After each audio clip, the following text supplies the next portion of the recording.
beneath the Aegean waters where bright mermaids dance. Apollo and I, the gods of sun and sea, once built these Trojan towers stone by stone. And so I have a special fondness for this Ilium and all her people, now despoiled and wasted by the migrants. A clever engineer of theirs devised a barreled steed which bore within its bowels 1,000 points of steel. These metalled spears, when once the carrier was through the gate, exploded, bringing bloody death to throngs of unsuspecting Trojans. Now, the sacred groves of the gods are empty, their temples awash in blood. On the steps of the highest altar lies King Priam, murdered and unburied still. The troops of Greece, those clever, greedy victors, even now are loading their ships with precious gold. They wait but for a wind that favors their return. For having fought these 10 long years, creating widows and wild orphans here, they yearn to kiss their wives and children left in safely distant homes. Athena, god of Greece, has overcome, so I must leave. The dead here are beyond my aid. The living, being desolate, are loath to ask it. Thus my worship fades. Listen. The banks of the ancient river echo with wails of captive women, soon to be apportioned as the spoils of war. How loudly these ungrateful trophies mourn their fate. But even as they cry, the allies cast their lots to see which prize is won by each. The highbrow ones, of course, will be reserved for generals. With these is counted slippery Helen, now of Sparta, now of Troy, and soon to be of Greece again, a slave. But look here, if you have a heart. Behold our wretched queen, unhappy Hecuba, who lies before the gates of Troy and weeps a sea of tears. She does not know yet that her youngest child, Polyxena, is bleeding on Achilles' grave, slain in secret there. Her husband Priam and her sons are killed. One daughter only lives, Cassandra, virgin priestess of Apollo. But she is claimed by General Agamemnon's lust to be his concubine, an insult to the god. My city, crowned of old with gleaming towers, I must leave you. Had you not been darkened by Athena's ire, you still would shine for all the world to wonder at. Farewell. Oh, Sidon!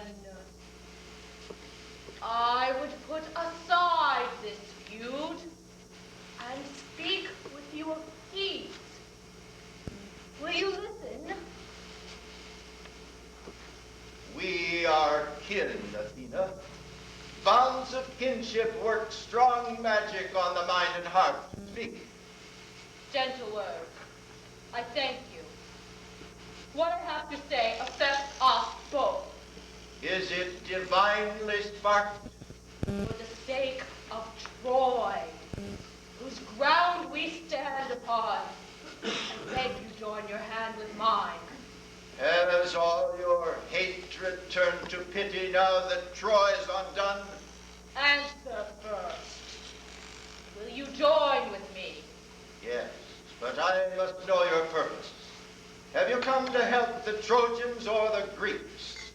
I would delight my former Trojan foes by dealing Greece a bitter journey home. Are all your loves and hates so quickly changed? The Greeks profaned my holy temple. Surely you know I know the sacrilege when Ajax raped Cassandra there and was not punished. No, nor even rebuked. It was you gave victory to Greece. And so shall I, with you, give them defeat. I'm ready then. What will you do? Curse their going home. On Trojan shores or on my briny seas? As soon as all their prows are set for home, black storms of rain and hail will beat upon their ships. A bellowing tempest will rip their sails asunder.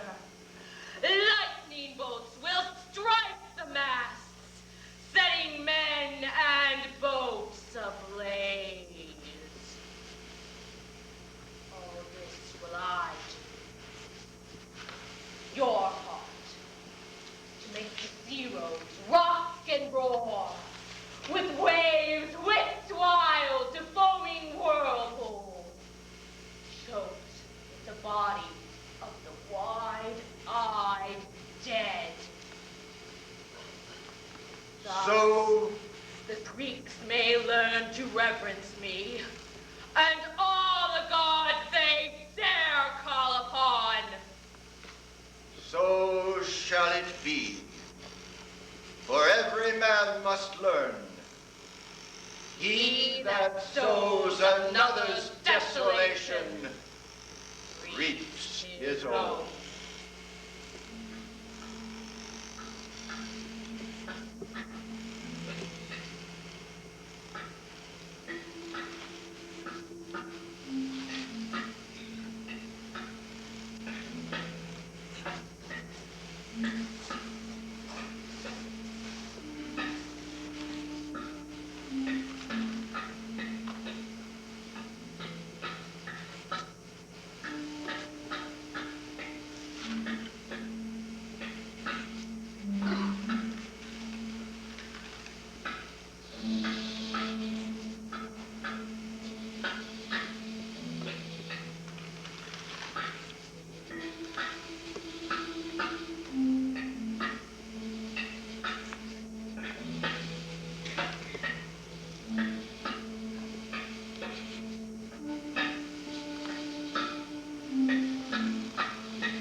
Lift up your head, unhappy woman. From the dusty ground, raise up your neck in shame. This ruin is not Troy, for Troy was ruled by us. The winds of fortune blow as you will, we must ride them out. For if you breast the waves of life and turn your prow against its surges, you are lost. Lost. Lost. All are lost to me. Country, children, husband, regal pride of long descent. Great wealth and glory heaped up high, all blown away, exploded in the face of fate. Shall I cry out? Must I be silent? Which is better? The wheel goes round and I am on its rack, a bending bed of pain. My limbs and torso stretched beyond their bones, my head and heart compressed in tentacles of steel. Oh, how I long to rock myself on comfort. Like a boat's hull battered on the strong sea, to cry and keen my sorrow in mournless song. Oh,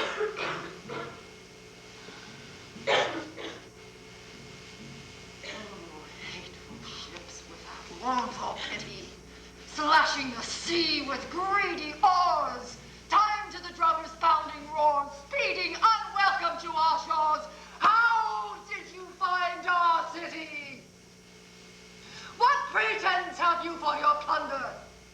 To claim a worthless wayward wife? Is she worthy of this strife who cost my kingly husband's life and tore my sons asunder? Look upon this grim disaster. A homeless woman who once was queen, reduced by this cruel war machine to a state that's tragic and obscene. A slave to foreign masters. Come then, all you daughters of Troy, mothers and maidens, widows and orphans, you whom unbearable griefs destroy.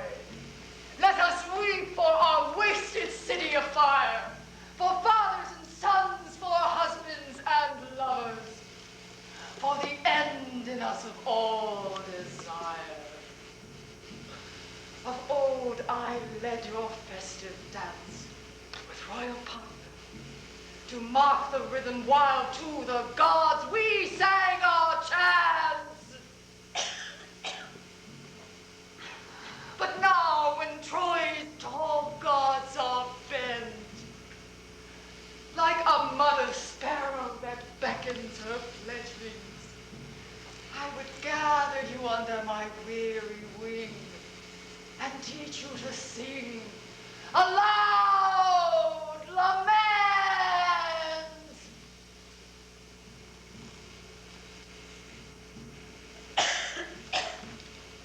What is it, Hecuba? These cries of yours, what do they mean? Your sobbing shook our tents while we within them cowered, cursing our captivity. My children, the Greeks prepare their ships. What does it mean? Oh, gods, what will happen to us now? Will we be ripped from our dear motherland and forced across the sea to foreign shores? I do not know, but fear the worst. The dreaded voice will roughly summon us. Come, you Trojan women, sails are spread. It's time to board the boat to banishment. No, they must not call my poor tormented Cassandra to mock her frenzied ravings and taunt her with their luck, so adding insult to her tortured mind and piling shame upon our shame. Oh, Troy, unhappy Troy, you are dead, and none remain to mourn your memory or give you proper rites. Do we seem to you deserters, sorrow's fugitives, survivors? No, we but pretend to live.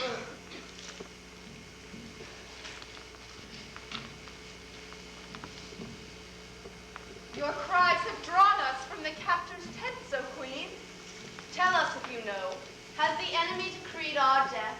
Our lives have lessened so it scarcely could be counted as a loss. Or do the ships prepare for passengers? Oh, that question, child, has haunted my heart too and terrorized my dreams.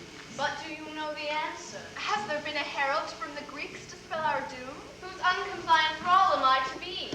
Your harsh suspense, my daughters, comes to a close. The lots are being cast. Our fate draws near. To which hungry dog shall I be thrown? In what strange country must I make my home?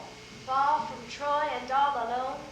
To whom will this craved body be assigned? Where will I spend my final breath? In what industrious enemy hive will I drone toward? death. Will this crippled hand-brought babes nurse me to a tyrant foe? Or will I guard his gate, who once was queen so long ago?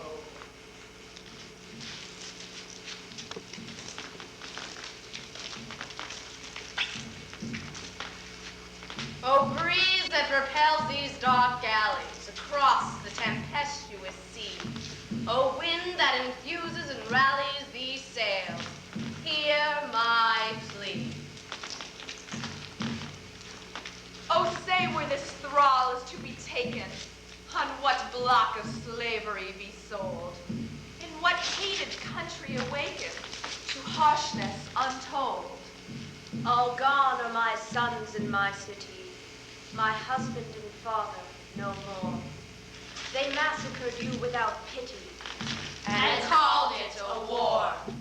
but spoils to the victor are given, and so I must bow to the yoke.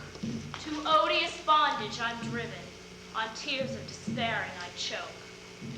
To draw our water from distant streams, to weave our linen on foreign looms, to leave our dead behind in Troy, and never look upon their tombs.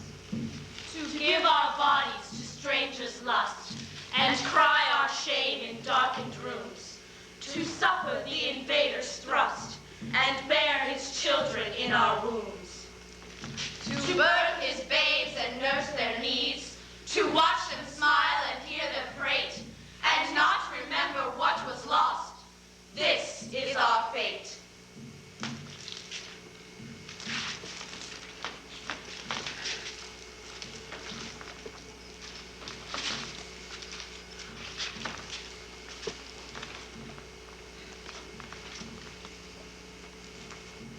Look there, a herald from the soldiers' camp. How quickly he approaches. What news? Is it done? Our fate is written on his face. You know me, Hecuba, for often have I been the messenger between the Greeks and Troy since early in the war. My name, Talthybius. I bring you news. The time has come, my daughters. Our fretful sleep is done. We wake to nightmares now. Your lots are cast, if this is what you dreamed. Where are we to go? What city, what general? Tell us quickly. Each is sent her separate way, not all to single master. Who is won by whom? Is there hope for any woman in our ravaged Troy? I know the fates of all. Ask about your women one by one. Cassandra, my poor tormented child. Who is to be her lord? Agamemnon chose her for his prize. Oh, handmaid to his spotted wife. What shame! Not so, as concubine for his own bed. Apollo's priestess, vowed to holy chastity and guarded by the gods. It was her very chastity he craved. Oh, my desecrated daughter. Cast off the temple keys that mock your sacred calling. Fling the garlands from your neck that claim your virgin body for the gods. What woman's honor is there higher than to share a king's own bed? And my youngest child, where have you taken her? Polyxena, On whom is she bestowed? Achilles. But he is dead. She guards his tomb.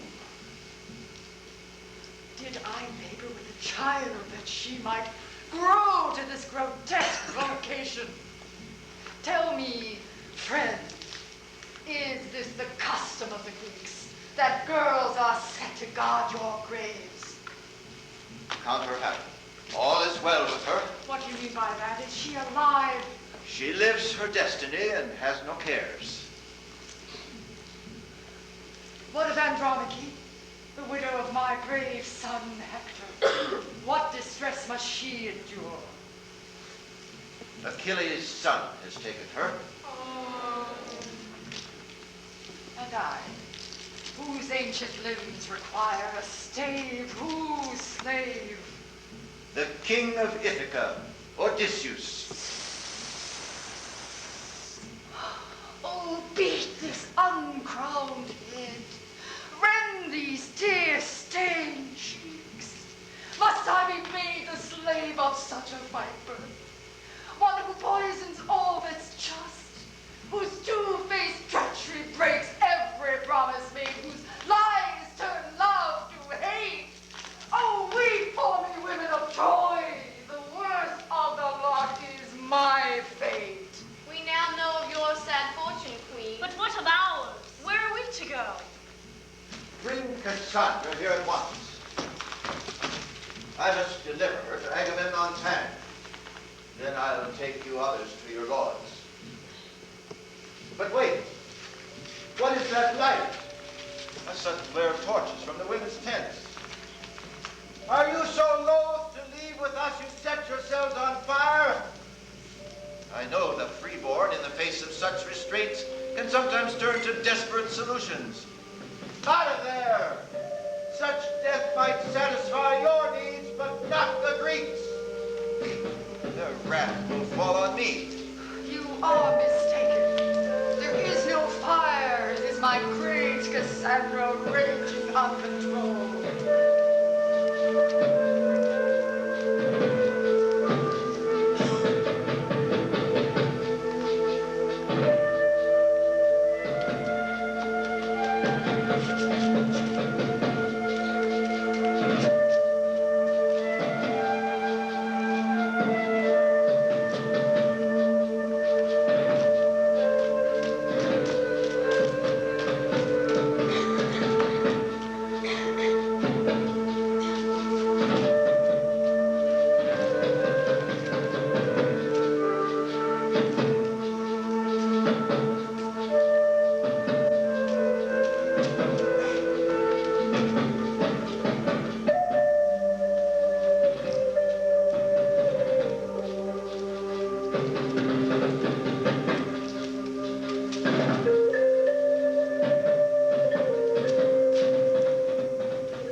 fire god who blesses other brides with festive flames upon their wedding night. Do not expose this Maenad me to your revealing light. My child, I never breathe of this dark fate. The captor's spears would be the posts of your unhappy bridal bed. Give me the torch. Your frenzy renders you unfit to hold it.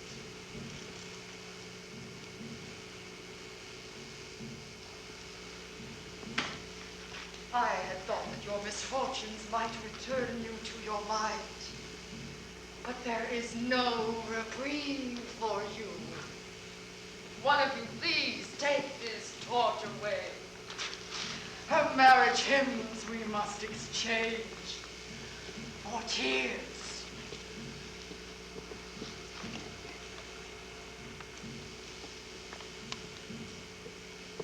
Mother, with laurel you must crown my hair, for victory is mine. I go to wed a king. Escort me there with pride, and if I dare resist, then prod me on.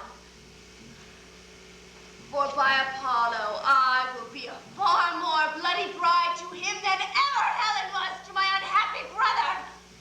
I shall kill him, mother, and destroy his house. And thus I will avenge my father and his son. What's this? There's more. Oh, no! I must not speak.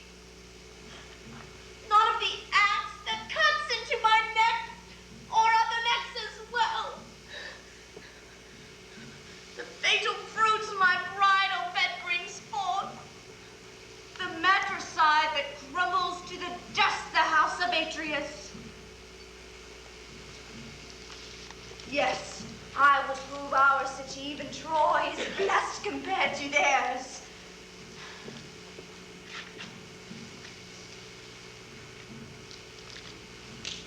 It's true the god has made me mad, but I'll fight off my frenzy long enough to plainly tell you this. They sacrificed some thousands for a varnished harlot. What shame!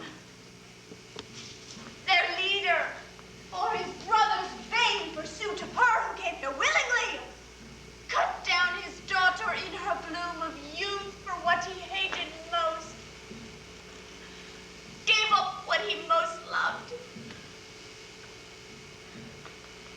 And so they came to Trojan shores and fought and died. But why? Were their borders challenged? Did some greedy enemy invade their homeland, menacing their families? And those that fell never had their children surrounded from their beds, nor had their bodies shrouded by the hands of loving wives. On foreign soil they died. And meanwhile in their homes the suffering goes on. Young wives are widowed. Some have died. Bewildered parents wait in lonely rooms for sons who never will return, and wonder why they nurtured them to manhood. How sweet the fruits of martial might, the joy of victory. But let me tell you no more of their shameful tale. The Trojans died defending what was theirs. And those that fell were carried home by friends and given funeral rites and cradled in their native soil. Strangers never knew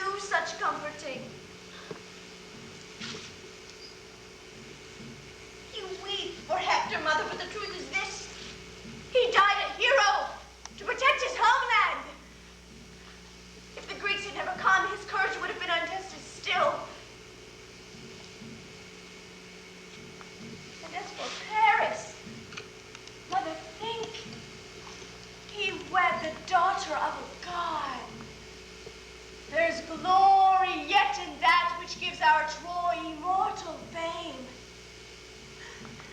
Enough of this.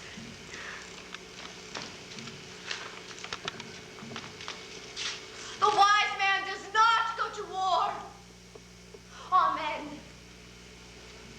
But if war is brought to him who dies defending others' lives, then call him valiant.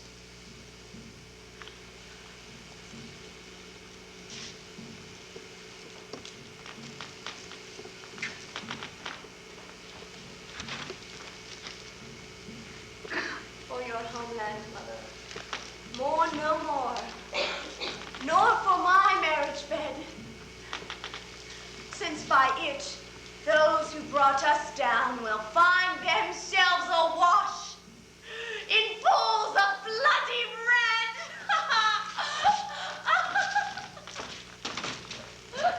Sister, can you laugh at such disasters? And dare to make such dire predictions?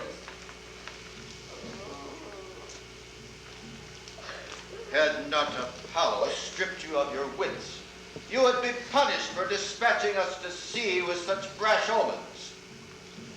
I swear I do not understand these high-born ones, reputed to be wise and great beyond us common men.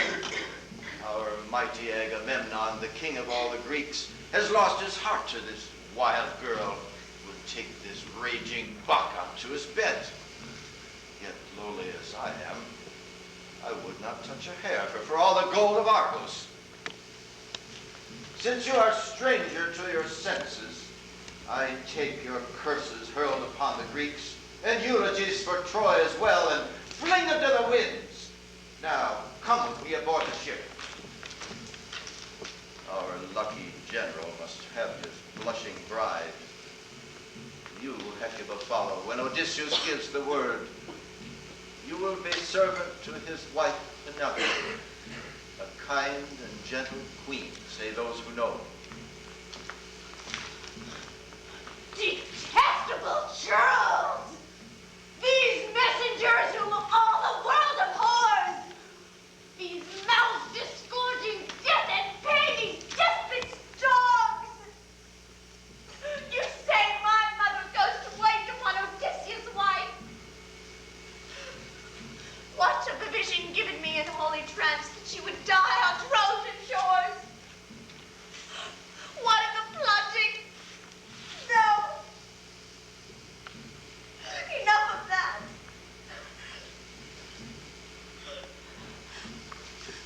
But as for him, that luckless wretch cannot conceive what dire calamities await him. All the ills of Ilium and mine will by comparison seem boons.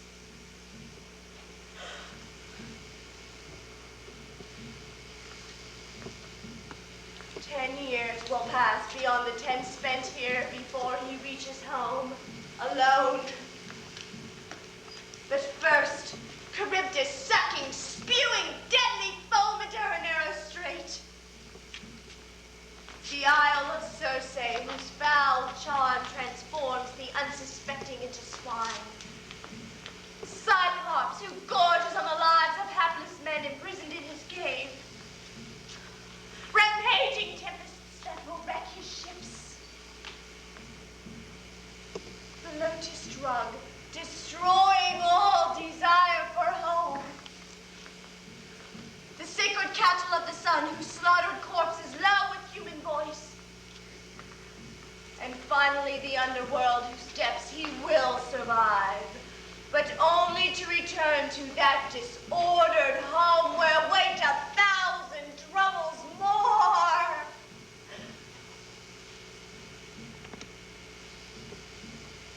But why this wasting of my sight envisaging Odysseus' woes?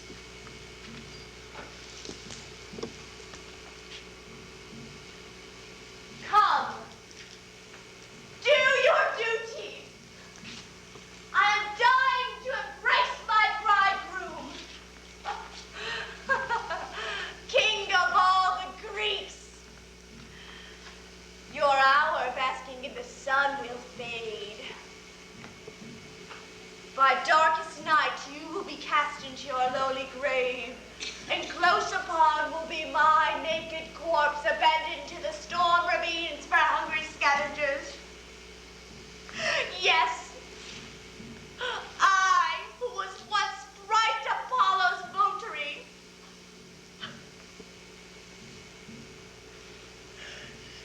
you garlands of the gods so dear to me, the symbol of my service, relic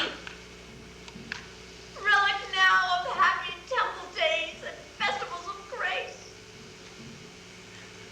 Farewell.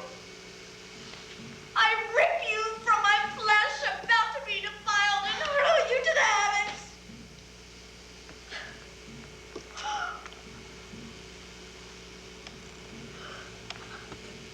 Where now is the ship I am to board? Spread out your sails.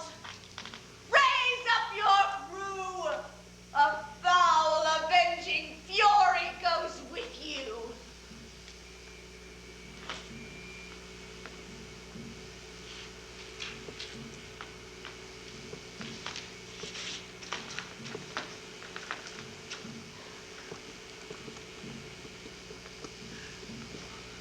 Mother, weep no more.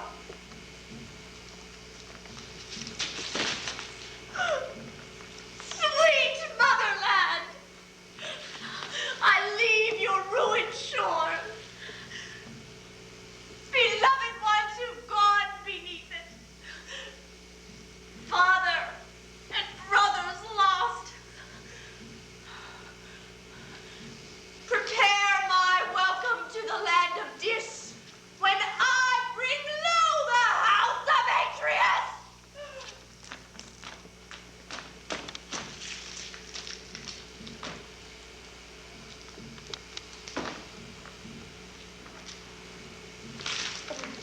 Women of Troy, your queen has fallen.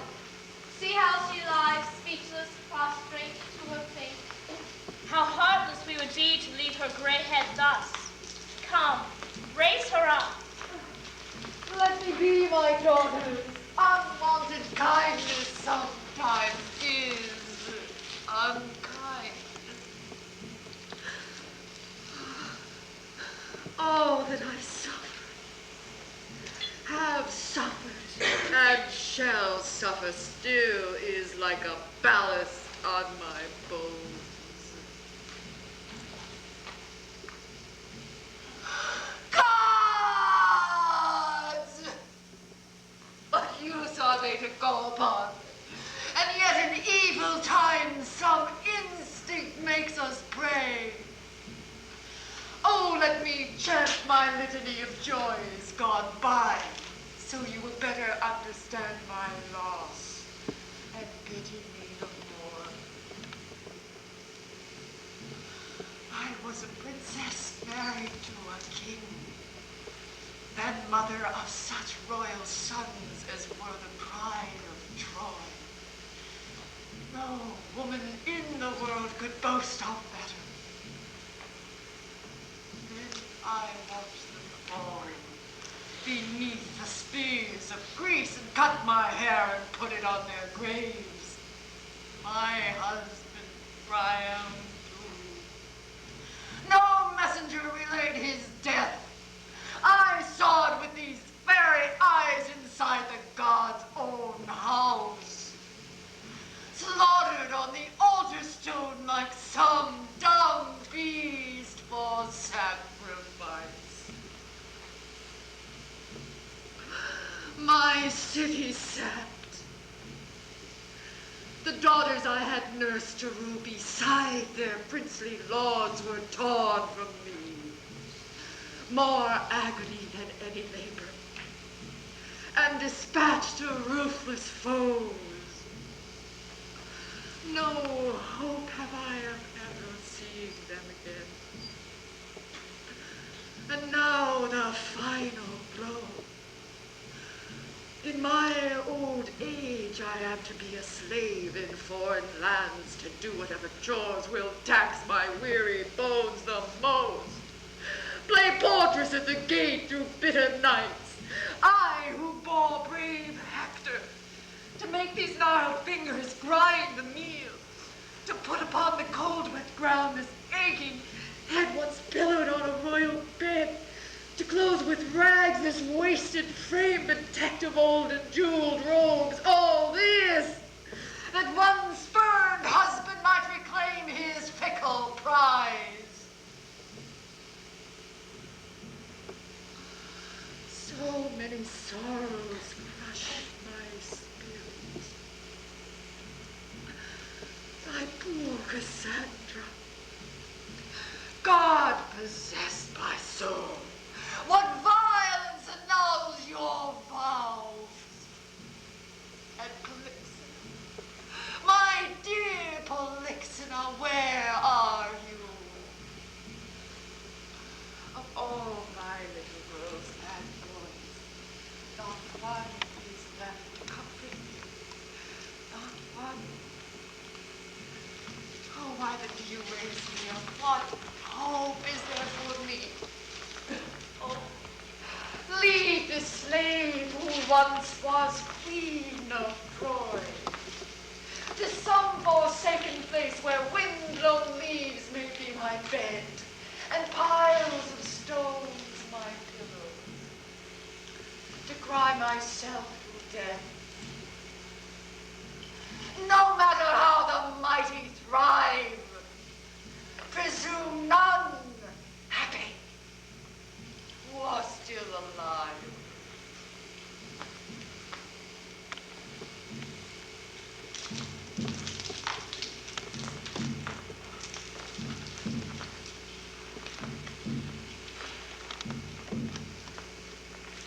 O goddess of song, illumine me. Within my weary spirit surge. Bless my lungs, my lips, my tongue, to chant my city's funeral dirge. How we fell beneath the enemy's spear when the Greeks galloped up on wooden wheels, concealing within that jeweled beast a thundering throng of savage steel. How guileless we were, how innocent. From the highest rock we shouted our joy. The fighting is over, the war is done. Come celebrate the peace of Troy. Let us offer the steed of wondrous design as a gift in Athena's sacred shrine. Everyone came to join the procession, mothers and children, old men out of breath. All descended to open the gates. And let in death.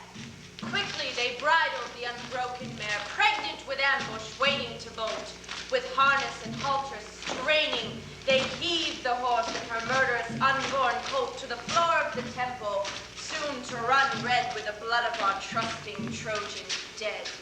Into the night, with wild jubilation, merrily danced every man and maid, all singing the song of freedom from fear, while the drums and the flutes were played, and the torches lustered joyful tears, the first of that kind in 10 long years.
I danced till my anxious bones grew weary with finding such pleasure in their release.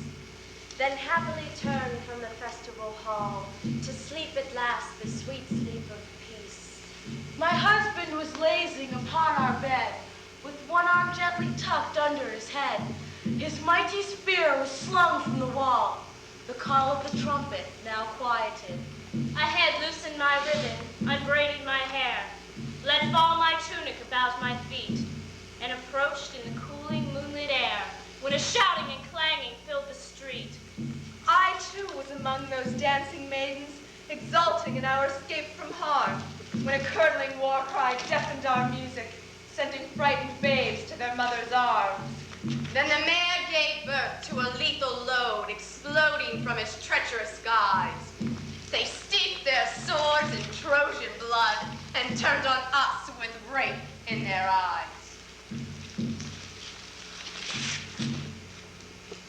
In any country, war breeds woe, and we, spoils of war, now we breed for the foe.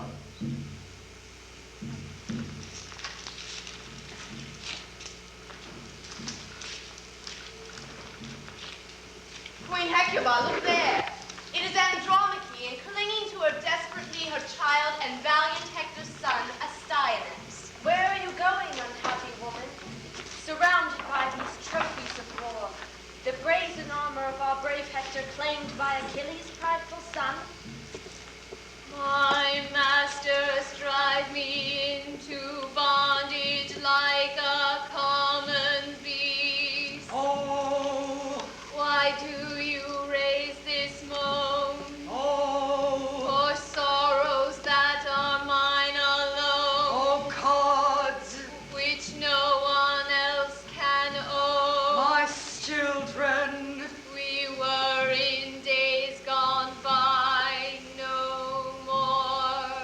Oh, Troy, that is no more. Unhappy place, My noble sons and daughters, gone, so many sorrows, heaped upon my head. sad fate, Of our lost city, which smolders with its dead.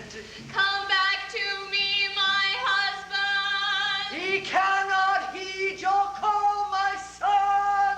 Come shield me with your mighty arm. Oh, you whose murder shamed the Greeks, my aged husband Priam, take me to my sleep. The deepest of all desires, Is for death, our home is destroyed. loss upon loss, till we are emptied out. I curse you, Paris, who outlived your banishment. To sate your lust, you toppled the towers of Troy to dust. The flesh of our men feed the vultures below, while off to bondage we women go. O wasted motherland, I weep for you, and for the house where I gave birth so many times, and for the children who will kiss my cheek no more. Would that I were dead and could be done with grief, for the living there is only loss on loss, with no relief. For heavy hearts, tears are sweetest comfort. Mother of my Hector, whose brave hand brought low so many Greeks. Do you see what we have come to now? I see the gods at work, exalting the unworthy, casting down the mighty. My child and I are led away as plunder.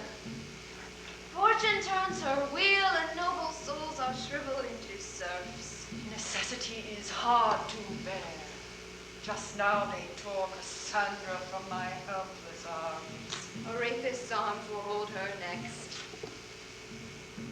Alas, another sorrow waits to seize your heart. My burdens breed past numbering. Your youngest child, Elixir, is slain atop Achilles' tomb.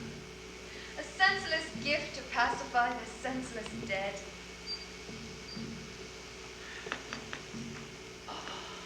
Oh, my darling. So this is what the herald meant. His puzzling riddle now comes plain. I saw her die myself. Stopped this cart and wrapped my robe about her lifeless limbs and beat my breast for her. Oh, my poor child. With what indignities you died. And yet, this dead girl's fate is happier than mine. No, child. Death is emptiness. In life, however bad, we harbor hope for better. Oh, mother, mother of us all, listen. Let my words speak to your soul. These two, to die or never to be born, they are the same to me. Death for one whose life is misery is welcome change. Because of death, there is no pain or grief. Worse are those who go from joy to woe, or they are tortured with remembering their bliss. It is for Polixena now as if she never looked on light of life. She has no memory of that foul knife against her throat. But I, who flexed my bow and shot my arrow high into the center ring, must watch it fall from that fair mark and sting. Be a strong and loving cornerstone of Hector's home was my ambition. Nothing less would answer. Virtue was my goal and practiced both. Did not run about as others sometimes did, in trifling errands, thus neglecting duties to my household. Never would I entertain a gossip in my heart, but kept my counsel close and shared it with my husband. All in measured words with steady eyes that looked in his. When he should have his way, and when to press for mine. For this very virtue I am ruined. My good reputation reached the eager ears of all the Greeks. Achilles' son, on hearing it, demanded me for wife. Now I am to be the slave of him whose father slew my love. I cannot rip my dearest Hector from my heart and take this stranger in, for then I would be a traitor to the dead, and to myself as well. If I offer him the hatred he deserves, he'll give me back what I do not. Men say a single night of tenderness dissolves the ice round any woman's heart. Yet I despise her who can forget her own love-bound caresses in the arms of new. Why, even animals know better, who neither speak nor think. A mare that severed from her harness mate resists the yoke and will not run. Oh, my Hector, noble, strong and gentle-hearted man whose soul is wed to mine. You are my first love, and the best I'm sure that there could be. Now you are dead, and I, to slavery am wed. You see now, don't you, that that child who knew me well is better off than I. That hope that springs in every human heart springs not in mine. I've lost the dreamer's art. In this wilderness you wander not alone. Your wretchedness recalls our own. Sailors say that when their ships are rocked by stormy waves, they rally to her rescue. This man furls the sails, another holds the helm, and that one fails the bilge. But when the tempest overwhelms them, then they yield to fate, and let the stormy waters have their way. And so must I. The gods have sent me wave on cruel wave of pain which cursing will not cure. Be still, my soul. Resist no more. My dearest daughter, let your Hector lie. Your tears cannot retrieve his touch. Honor your new lord. Let your gentle ways endear you to him. Doing this will hearten all your friends. For thus this child, my son's own son, might reach his manhood and return with many children of his own to raise up Troy again. But look, here comes a messenger. What new misfortune will he tell?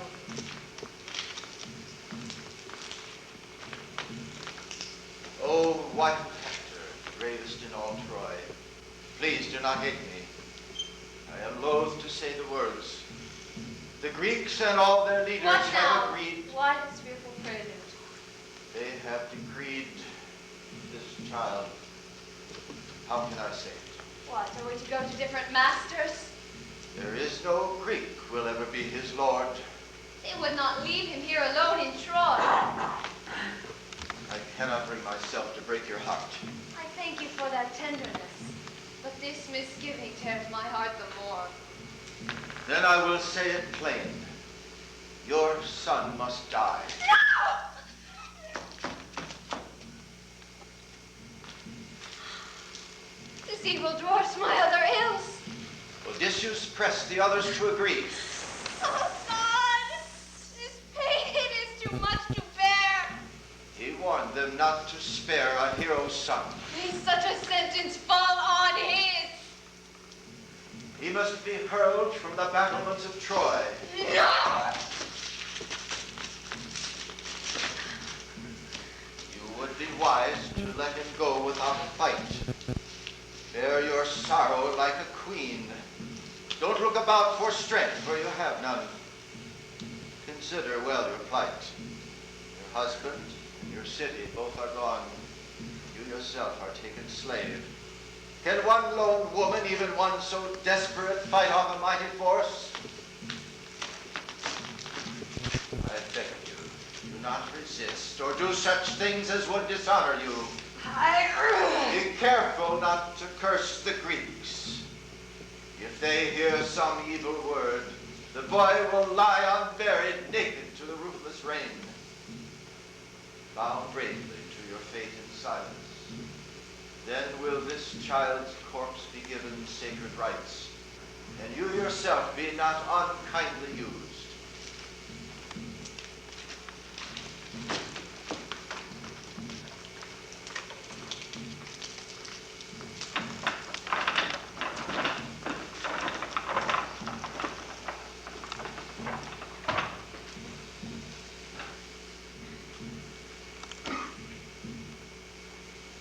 Darling child, my greatest gift. You must go to die and leave me all alone. Your father's bravery, which saved so many others, now is your undoing. Do not hold his noble heart against him. Oh, unhappy bridal bed that brought me to the house of Hector, to give you life and school you not for slaughter, but for kingly rule.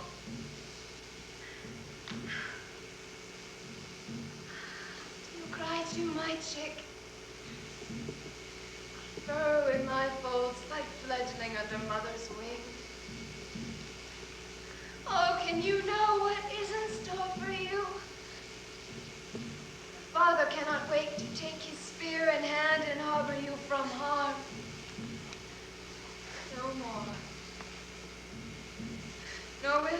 kinsmen come.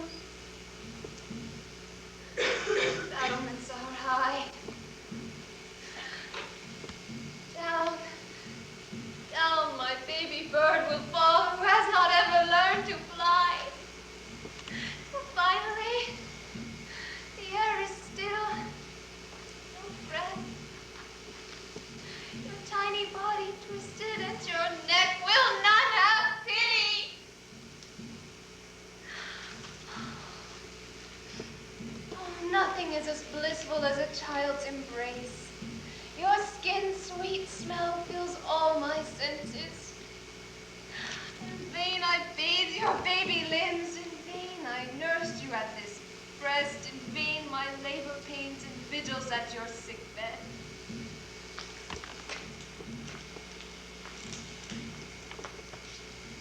No. One more time. Then never more again. Come, lift your arms and climb upon your mother, little one. Yes, hold me tight. Put your soft cheek against my cheek, your lips upon my lips. Oh, Greece! You call yourself civilized and cannot fly through your barbarity. Why kill the innocent? What harm has this child done to you? Oh, Helen, I spit your name out like the foul thing that you are. Whoever says that you are heaven sent is wrong. You are born not of God, but of unholy greed. Here then, take him, drag him, fling him from the battlements if fling you must. Then feast upon his flesh. The gods have all forsaken me who cannot lift a finger to protect my child from death.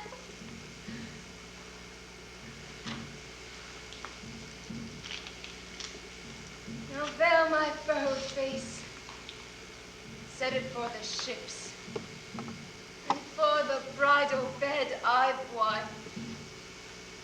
I cannot wait upon the funeral of my son. Unhappy Troy, how many thousands lost, and all in the unworthy cause of lust. Come, child, from your mother's last embrace, to scale with me the heady heights of Troy, beloved of your fathers, there to meet the death decreed for you. I am too tender for this task.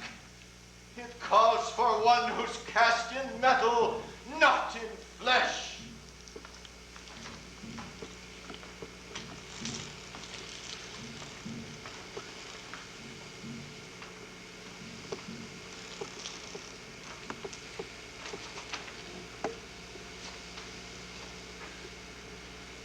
Child of my unhappy child, uprooted scion of a mighty tree, untimely taken from your mother and from me. You live now only in our thoughts. What tribute can I offer you? Oh, to rend my cheeks and beat my breast is all that I have left. I weep for you, my boy. I weep for Troy. Is there any pain we do not know? Any hell to which we still could go?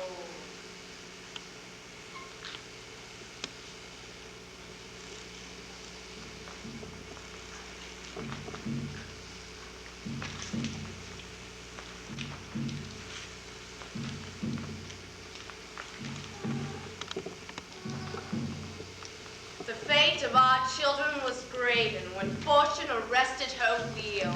When Paris abandoned his haven on Ida's Pine Mountain to steal a treasure that glistened in sunlight and promised a passion unknown, if he could, in secrecy one night, seduce her away from her throne. The Greeks on their galleys came gliding, with vengeance distending their sails. With trumpets of war they came striding, and leveled our laughter to wails. Our city came tumbling around us, because of the sin of one man. The fruits of his folly have ground us to sand in the gods' hallowed hand. O women, women of Troy and of Greece, victims all of the broken peace, cover your head and keen for your dead, furrow your cheeks till the blood runs red, cut your hair and beat your breast. Never for you will come any rest from the terrible, terrible pain in your heart that bears the proof of your woman's art to endure. Endure while foolish men make war.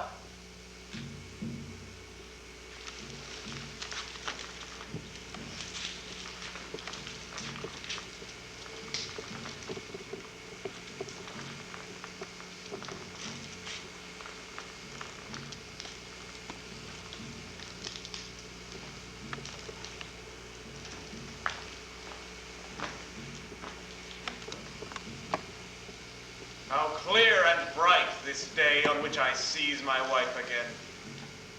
Though not for her I came to Troy, as some would say, but to requite the trusted guest who carried her away. But he has paid for this dear piracy. He and all his country fallen to our spears. And now I come for her, whose name I cannot speak. The harlot that was once my wife. She is confined here with the other slaves, but mine alone to do with as I please, to slaughter here or carry back to Greece alive. To kill her here is not enough. Better far to ship her back and hand her over to the friends of those who died to win this war. Bring her to me. Drag her by her blood-stained golden hair. And when the wind is fair, we sail for home. Oh, you who hold the heavens, yes, and earth within your sway, whoever you may be, law of nature, force of mind or God, I conjure you, beat your silent wings against the wheel, bring right to light with just and vengeful zeal. What strange prayer is this? It's you I bless if you make good your threat. Kill her, Menelaus, now, but do not look at her. She is a poison spider that enwebs men's hearts and paralyzes their resolve. Her fair eyes breathe foul magic. Where she gazes, homes are set ablaze and cities charred. Yes, you and I, we know her and those eyes that lacerate our lives.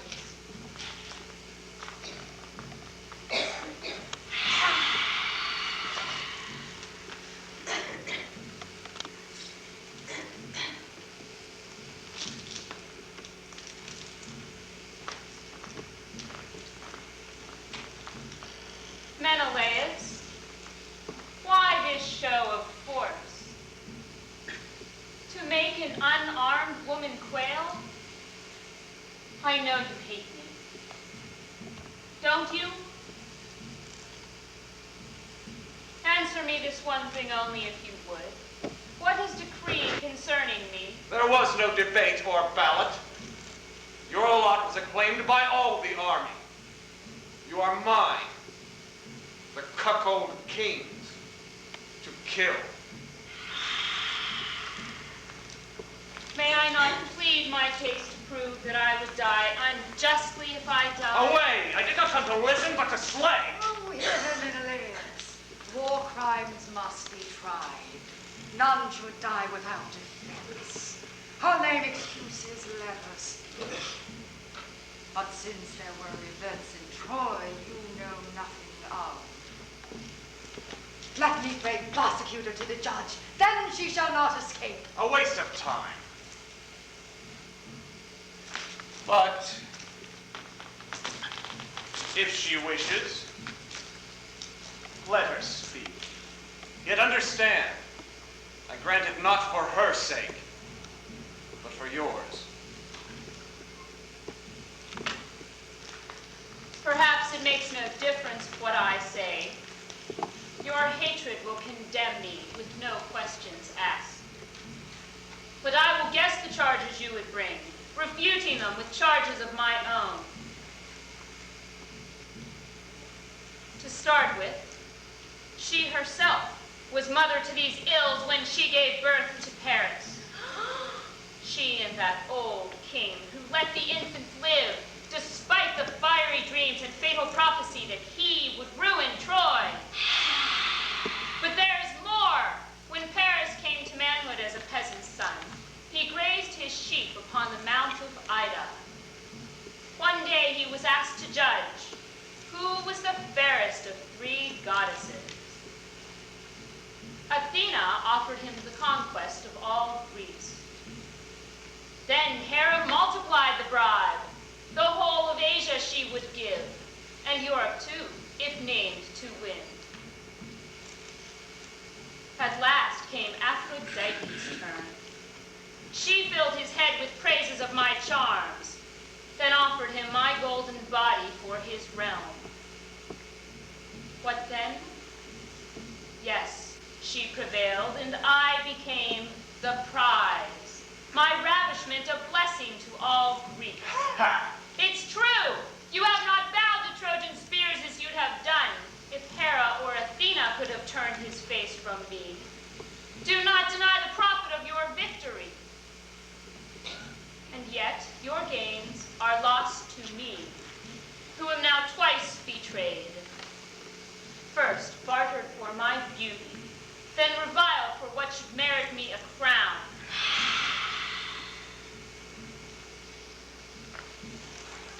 Your anger asks me what your lips would not. Why did I secretly desert your house? He came with mighty goddess at his side, this Paris, this one seed of misery. You welcomed him and bade him stay. Then, false and foolish heart, you set your sails for Crete and left us there, alone.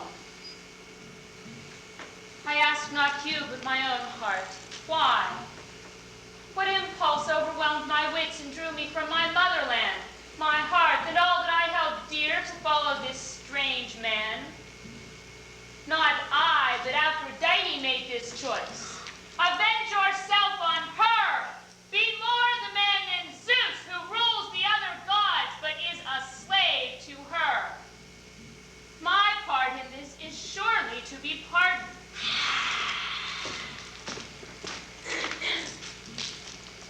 And yet, there is another charge you harbor with some grounds. When Paris died and I was loosened from divine enchantment, should I not have fled his house to board your ready ship? Oh, how many times I tried to come to you! The keeper of the gate and the watchman on the wall, they all could testify. So often did they foil my dark descent and bind me in the very ropes let down for my escape to you, my husband.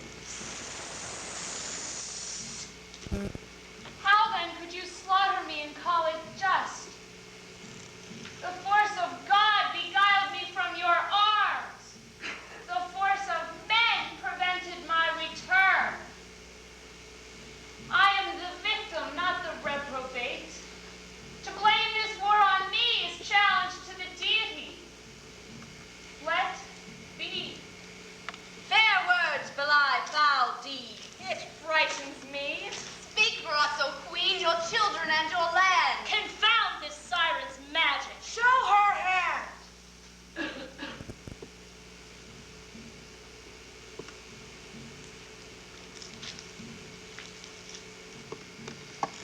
First I must defend the gods against this traitor's tongue. Are they so silly as to sell the people who revere them most?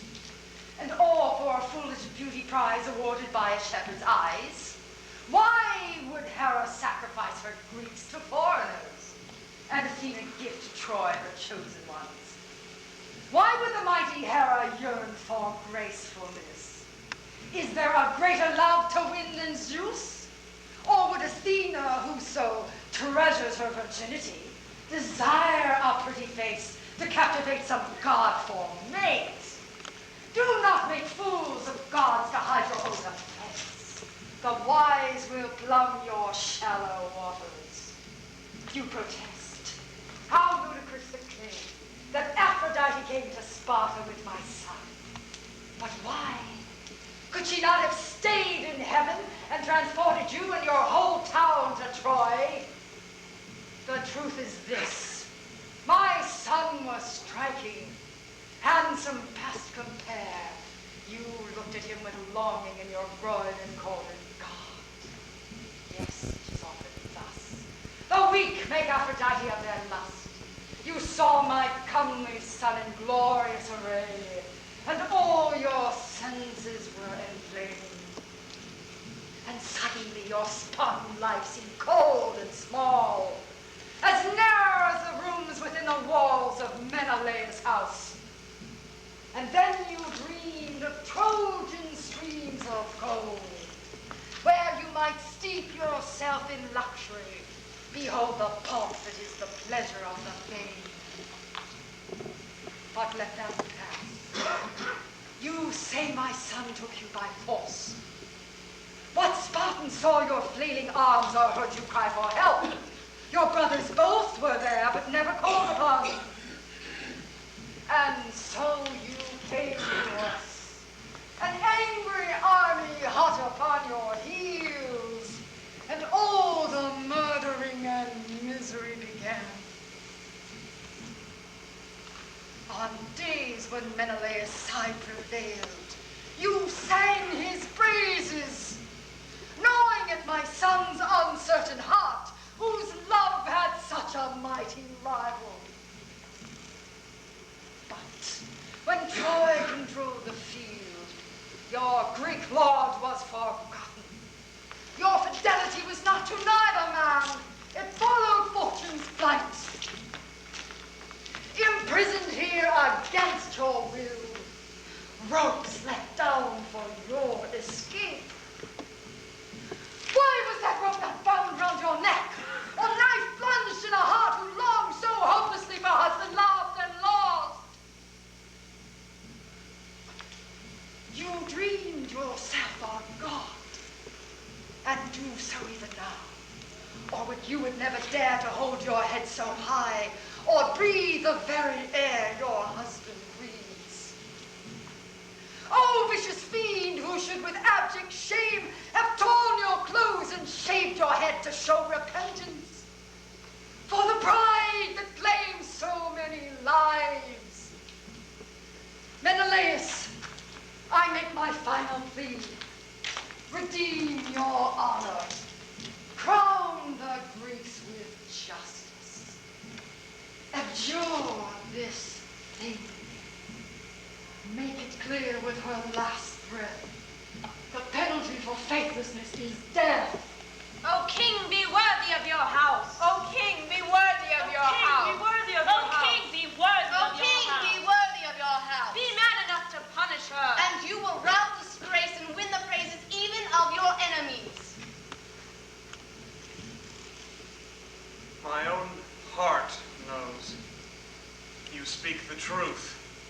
She freely left my house to take her pleasure in a stranger's bed. No Aphrodite but is in her head. Away, you golden whore. Atone with your 10-minute death for 10 long years of Greek travail, and do me no more wrong. I kneel, a beggar at your feet. Oh, do not blame me for the folly of the gods. Forgive me, please. Do not betray your comrades, dead for her foul sake. Remember where their children and avenge Enough, them. old queen! I pay no heed to her. Lead her to the ship. It's time to sail. But not the self-same ship with you. Why not? Will she sink it with her shame? There is no lover but loves forever. Unless the one he loves proves false.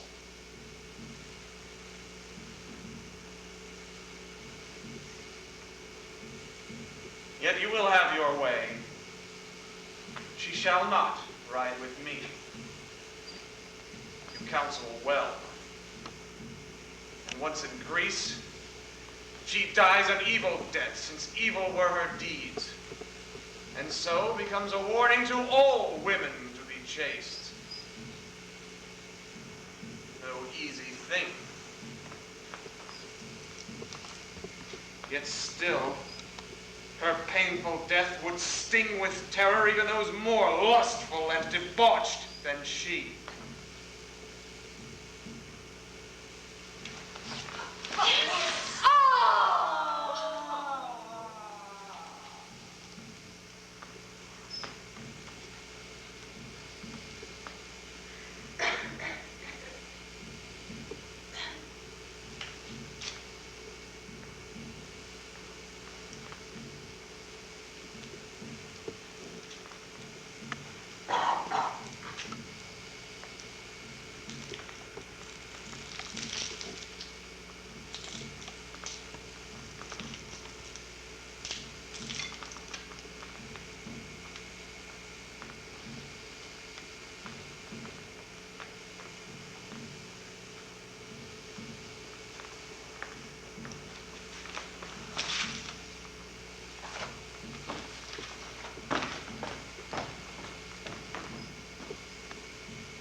O God, have you given our city as gift to the greed of our foes?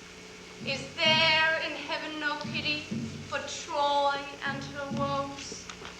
Your temple is looted and gory, raked of its statues of gold. Gone are the days of its glory. Your altars are cold. No longer the shouting of dancers or revels on festival nights. No sandalwood wafting from censers to hollow your rites.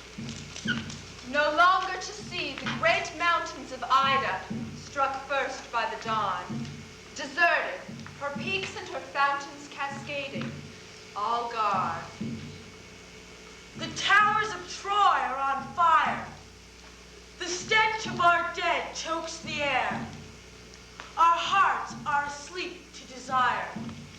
Oh God, do you care?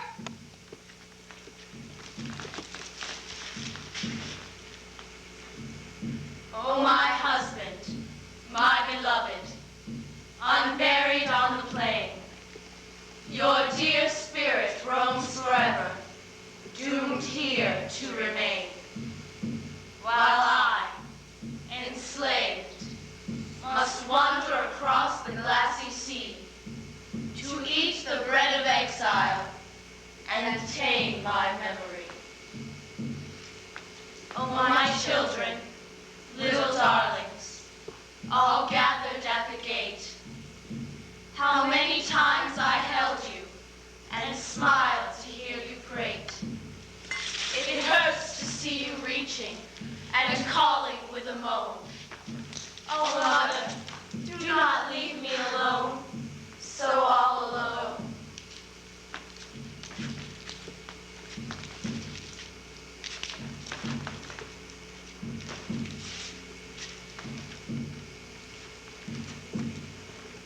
O dread God of the despairing, give ear to our final plea.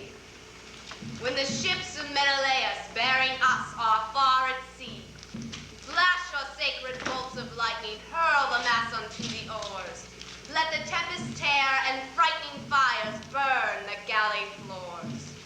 May the heartless Spartan never see his home and hearth again, and Helen be condemned forever to waste her charms on drowning men. Save us from a daily dying of our grief and loneliness, while from home we still are crying. Kill us with the sea's caress.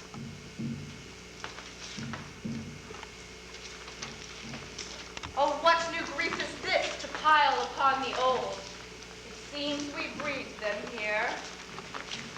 Behold, unhappy wives of Troy, Astyanax is murdered by the ruthless Greeks who hurled him from the battlements. one ship of Achilles' son remains, prepared to gather in his spoils and bear them home. The chief himself is gone to save his grandsire from invading troops. Necessity made his departure urgent. With him went Andromache, who coaxed these tears into my eyes with her goodbyes to Troy and Hector's tomb. She begged us that this boy be given proper rights. Your Hector's son who from the tower plunged, and this his father's shield, the terror of the Greeks that Hector felled, must not, his mother urged, be carried to her second bridal bower, there to prick her grief, but rather stay in Troy and serve in place of cedar wood or marble tomb for this child's burial. Take him then.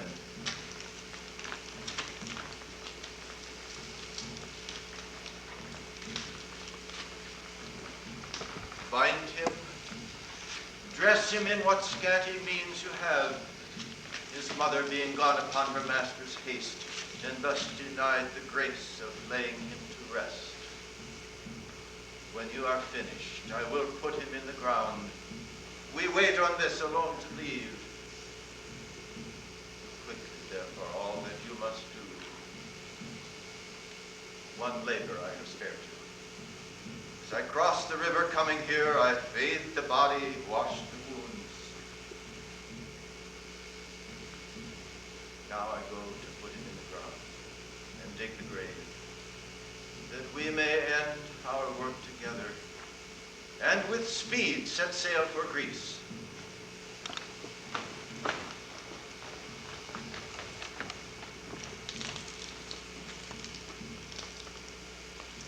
Lay down the great round shield of Hector. Hateful for these aged eyes to look upon. You Greeks! Your spears are sharper than your minds to fear this little one. His murder is a coward's heinous crime. For what? Could he raise up our fallen city? Is your triumph so unsure? When Hector with his mighty spear led thousands into war, we perished at your hand. Could this child do more? Such fear, beyond all reason, marks a craven heart. My darling, how untimely death has come for you. Had you grown to your manhood, married, ruled our land as king, and died defending it, we might have called you happy, if such can be said of anyone. But no, these things are dreams eclipsed for you. Life's promises unkept. How harshly have your city's walls erected by the sun god. Torn the raven forelock from your head.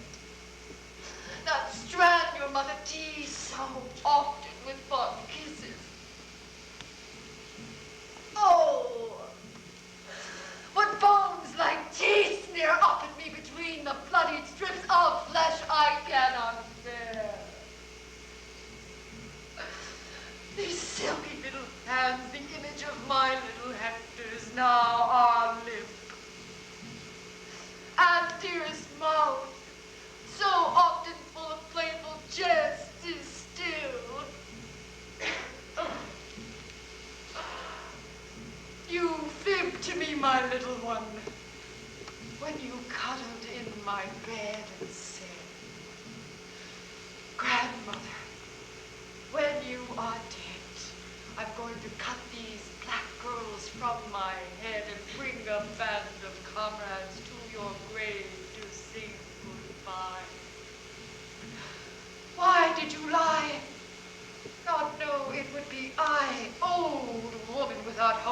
child who must now lay your boyish bones to rest. All gone. The merry games at feeding time. A rocking chair we shared, nestling naps of gold in afternoons. What words could be inscribed above your grave? Here lies a fledgling boy the valiant Greeks have killed for fear. Oh, shame! Shame they've stripped you, child, of all your father's wealth, save this great shield to be your final bed. Oh, shield! Oh, faithful keeper of a fearless prince, your master is no more. How sweet the imprint of his hand upon its grip. And there upon its rim the mark of salted sweat that reeked from brow to beard in heat of battle. Precious liquid that. You women bring whatever there is left to clothe the corpse. The Greeks have guarded most. What little God has granted us, I give to you, my child. Only fools are sure of happiness, since fortune is a fickle friend whose capers ghost us now or in the end. Here's the last of what was regal Troy's to make a garland for the boy. My child, the mother of your father crowned your head with what you did not live to wear in rightful pride. In days to come I might have given you such prize for victory with horse or bow. But we are robbed of that fond joy by those who brought an end to your dear life. And all our house as well. O Hecuba, my heart, my weeping heart you bring. O child, our sleeping prince, who might have been our king. I wrap you in the robe of royal weed, which should have done so on the day you married some resplendent princess of the East. And you, my Hector's shield, protector of 1,000 conquests, take this child as your reward. Your honor, brighter than the breast of false Odysseus, goes untarnished to the grave. O earth, O mother, receive, retrieve your son. My son.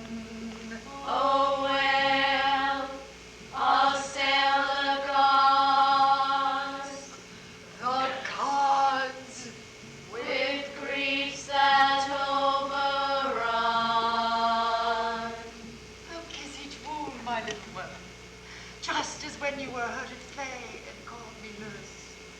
But now no healing in these cursed lips which helpless send you to your father's care. O rend the bending head and beat the broken heart. My daughters, listen. O mother, speak to us who love you well. To grieve alone is death. Now I see it all, the emptiness in all our homage. God has hated Troy, and on our undeserving head has heaped up woe on woe till I am bled to ash. How vain are sacrificial rites! As hollow as the cup that called the wasted bowl of lamb or bull. How vain our incense rising to the void and all our prayers. And yet, had God not cast us down from such exalted heights, we never would have known the depths of our enduring. Never would have found our way into the poet's songs of strife. We thank you, God, for that eternal life.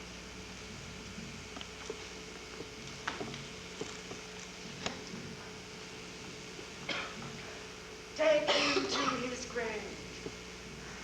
He has what little straw the dead require. To furnish more would serve not him, but our own vanity.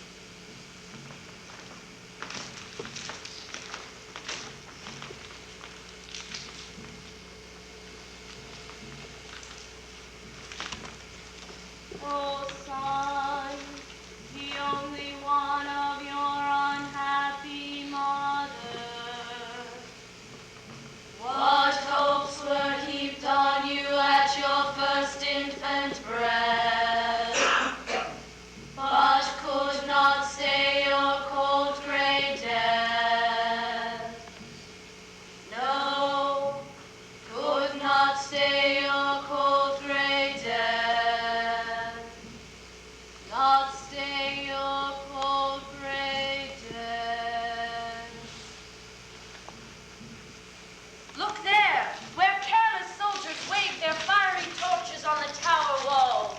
What final torment looms upon our land?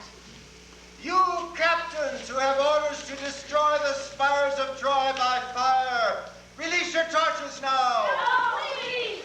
Let fly the flames into the city that was once Poseidon's pride. Then is our work done and we may turn towards home. Daughters of Troy, when you shall hear the chieftain's mighty trumpet call, descend to where the ships embark to take you from this place. And you, so worn with age and grieving, follow.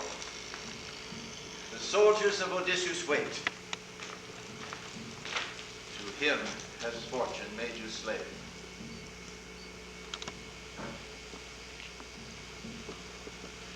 Oh, my broken heart.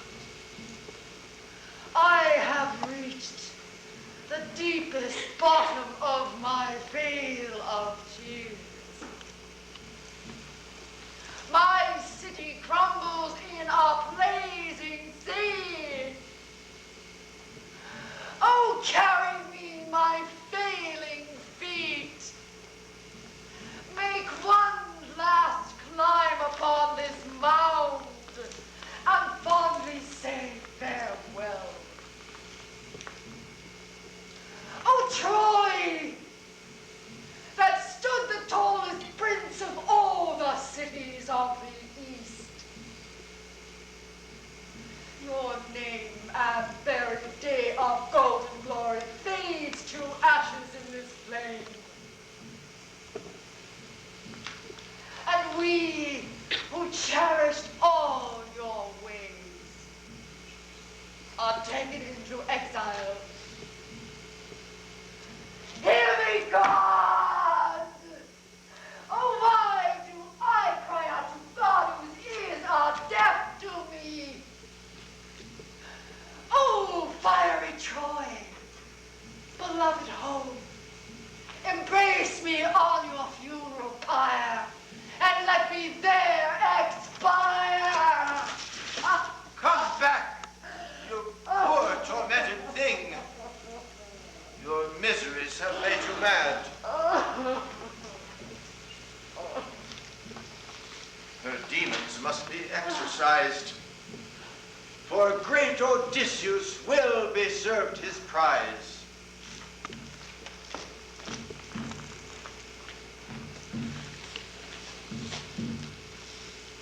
O God, Almighty One, you who see all things, behold the woes that bring us round.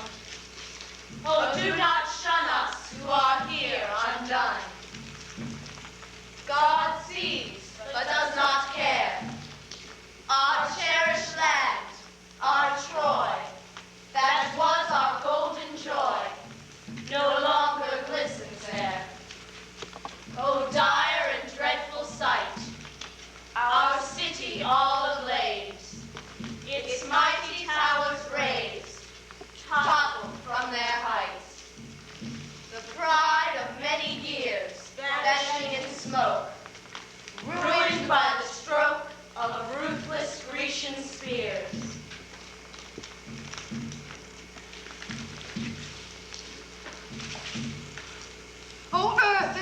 of earth that gave my children birth. It now stops up their ears. Oh, children, your mother calls, I beat upon your charnel walls. My eyes will weep your tears. I still can see his face. How can I leave this place? Yes, I see it too. My husband, is it you? I've been to beat the ground that makes the rhythmic sound that summons up your soul. Never to be home. Or free to be our own. Oh, Priam! Priam slain without a grave. Alone, unknowing of my pain, saved from exile's fate. By death's dark holy way. O temple of our God, your paths I often trod. The fire eats its fill and levels you to sod. How can my heart beat still? Lost. Lost. All lost. A city shattered. The sons all slaughtered. The daughters scattered. The children tossed. By fortune battered. Listen, do you hear? The towers rock and crash and rouse the glowing ash to clouds. And all our dearest dreams are dashed.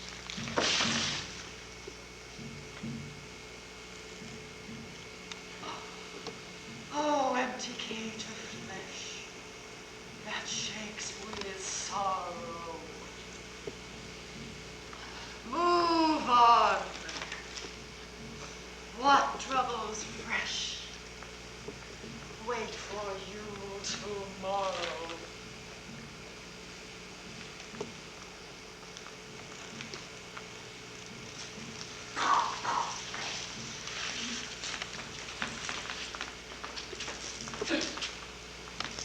Asleep to what will be. We creep across the sea to slavery.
Victory to Greece.